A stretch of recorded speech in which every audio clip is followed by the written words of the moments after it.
The opening verses of chapter 19 bring to a close this section, where we witness the fall of Babylon and Rome, and now paves the way for the final cycle, with a prelude of song and celebration.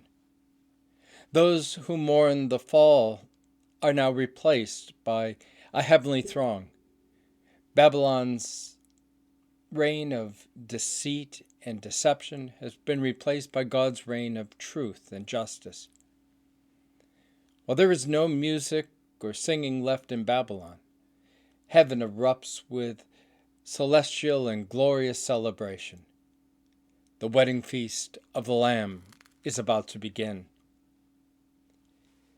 God's victory is worthy of celebration and praise because, one, the deception and unjust condemnation of the faithful that marked the reign of the beast is now replaced by God's justice and truth.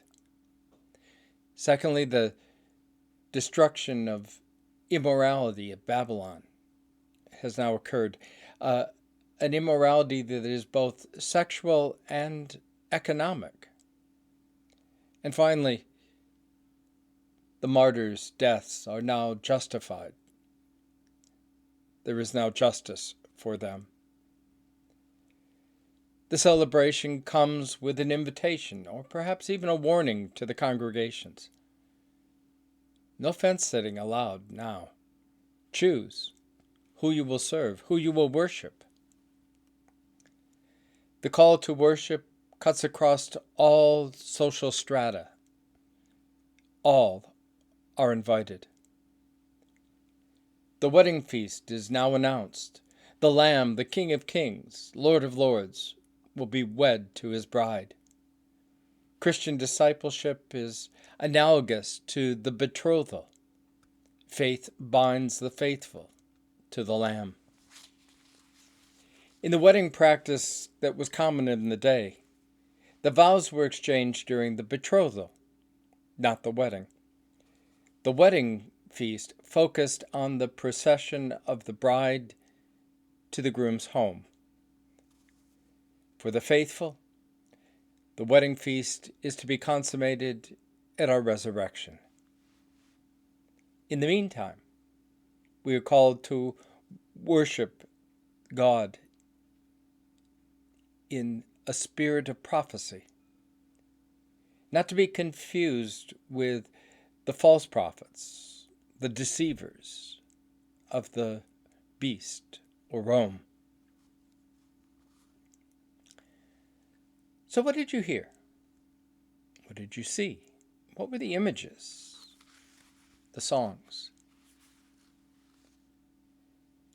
How does this compare to your worship experience on Sunday morning? Are there similarities, differences?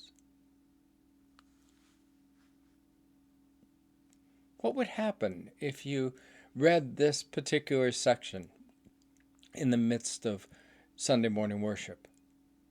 Would you see and hear things in the text that you might not have heard elsewhere? I've often said that Revelation is best read in the midst of worship. Try a section next time you're in church. And where in your life are you still fence-sitting, wavering? And what might God be inviting you to do to get yourself off the fence? Take some time. Ponder these questions. Journal with them. Discuss them with a friend. And until next time, I look forward to seeing you again. Thank you for joining me.